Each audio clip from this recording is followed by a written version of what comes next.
Hi, everyone. We're going to be reading Kenny's Dragon, Chapter 4. You're All Right in My Book. So, where we left off, Kenny had just left the dragon, and the dragon had invited Kenny and his parents over for dinner. It was getting late now, and Kenny's mom was pacing on the front porch, awaiting her son's return. Kenny's father was untroubled by the lateness and reminded her that they should trust their son's judgment on matters concerning nature and fairy tales. And as Kenny coasted in out of the darkness and into the yellowy porch light, he knew it was going to take some work to convince his folks to go up and meet Graham. So he got to it immediately upon his return. He recounted in great detail his conversation with the dragon, and recounted means told back exactly what their conversation was to his parents. During his bath, he told his mom he was swallowed up in an earthquake centuries ago where he survived by drinking lava and eating fire rocks. But it's okay, he won't burn me.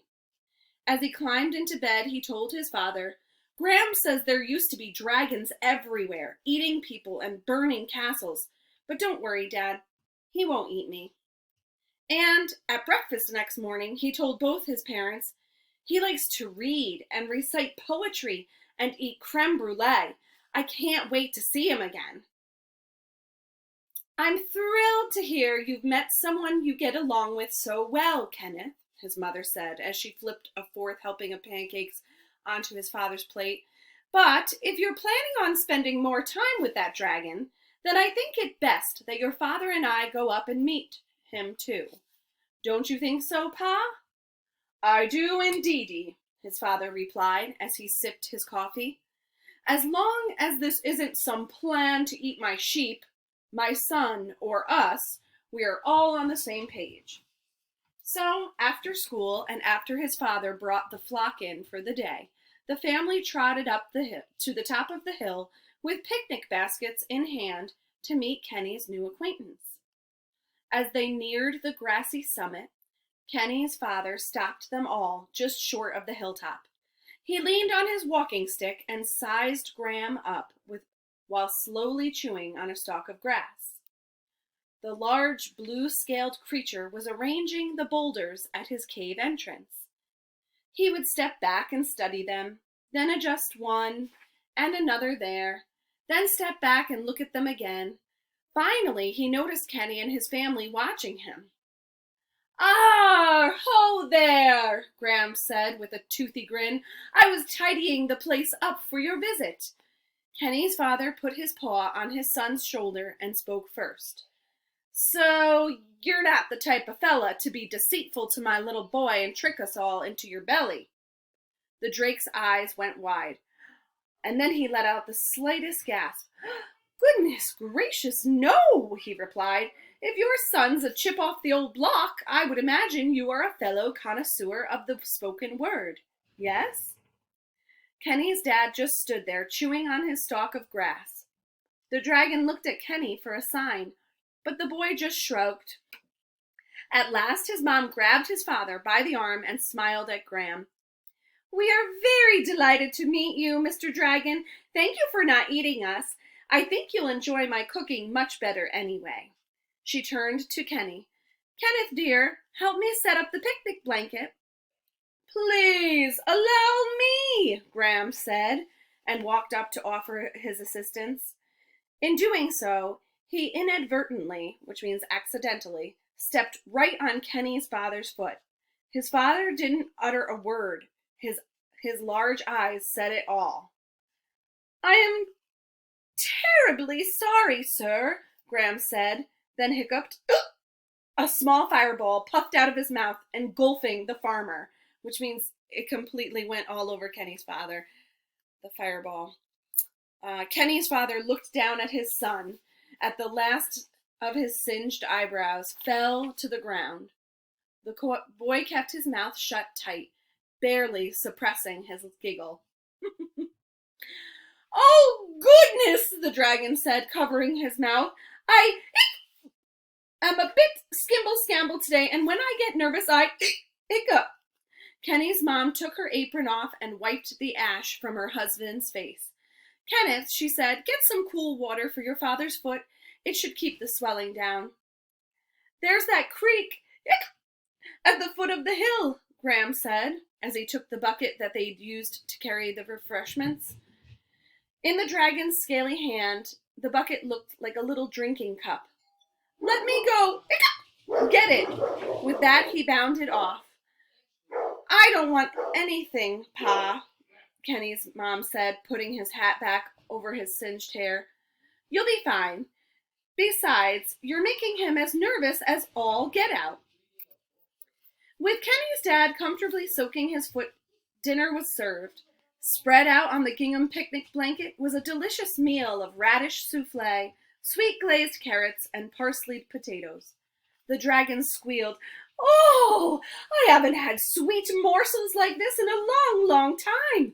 Then he grabbed the entire bowl of carrots and tipped them over his open maw. Hey, mister, Kenny's mom thumped Graham with her wooden ladle. Mind your manners. My apologies, he replied, gently placing the bowl back down on the blanket. It's just that this spread is spectacular, and the mouth-watering aroma took complete control of me. The dragon winced with embarrassment. Kenny chortled. As they enjoyed their supper, Graham told Kenny's mom the stories he had heard of the grand meals that the royal chefs cooked each day for the king. He even gave her a few recipes. The creme brulee, torched expertly by Graham using his left nostril, his left nose, was delicious. Kenny's dad smoked his after-dinner pipe while Graham recited several of his favorite poems above the twitter of chirping crickets. As Kenny watched the lights flicker on in the town below, he thought it was one of the best dinners ever. Well, Mr. Graham, Kenny's mom said, we must be getting back. I've a kitchen to clean and a boy to get to bed. After all, this is a school night. Understandably, milady. Thank you all so much for coming up and visiting, said Graham. It was a magnificent meal. He turned to Kenny's dad. I apologize for the foot. I trust it will be okay? I'll be just dandy, dragon. He paused for a moment, stroking his whiskers. You know, being that this here hill is on our property, you can stay up here as long as you'd like. He knelt down and gathered their dinnerware. Just watch yourself. Folks may not take a likin' to a dragon livin' in these parts. Mum's the word. So long, Graham, Kenny said as he shook his hand, his claw with him. See you tomorrow? Both the dragon and the young rabbit looked over at Kenny's parents. Oh, of course, his mom said, but Pa is right. Be careful. School the following week was not as exciting to Kenny as it had been before he'd met the dragon. Summer break was fast approaching, and every class was packed with end of the year merriment. Even so, Kenny couldn't wait to get home so he could spend the remainder of the day with his newfound friend. Every afternoon, Kenny went up to visit the dragon on the hill. On the weekend, Kenny's mom invited Graham to have dinner at their house. But since he was far too large to come inside, they decided it was best that he simply put his massive head through their kitchen window, where a place was set for him at their table. The following Tuesday was the last day of school, and the students were let out early. Kenny rode his bike as fast as he could to the top of Shepherd's Hill so that he could tell Graham about his day. He found him sitting in front of an old upright piano, wires jutting out from the top like dead stems in a flower vase. Ho, Bantling! Look what your mom found in the barn! I think I can get it working again, too, Graham said as he pulled on a string and gently tapped a key. Neat, Kenny replied. Hey, I received my grade for the book report today. Oh, look, there's the dragon with his head in the window, having dinner with them. And? Well, my teacher was fine with me switching books. She knew I'd read stars and their constellations before anyways, but I'm not sure what she thought of me debunking the facts in the king's royal bestiary. She felt that those scholars must be the best in the land. After all, they were hired by the king. King Schming, what does he know? Graham replied, tapping another key. Exactly. I told her that unlike the author of the book, I had a first-hand account of what a real dragon was like. Graham stopped hitting the piano keys and looked at Kenny. What did she say?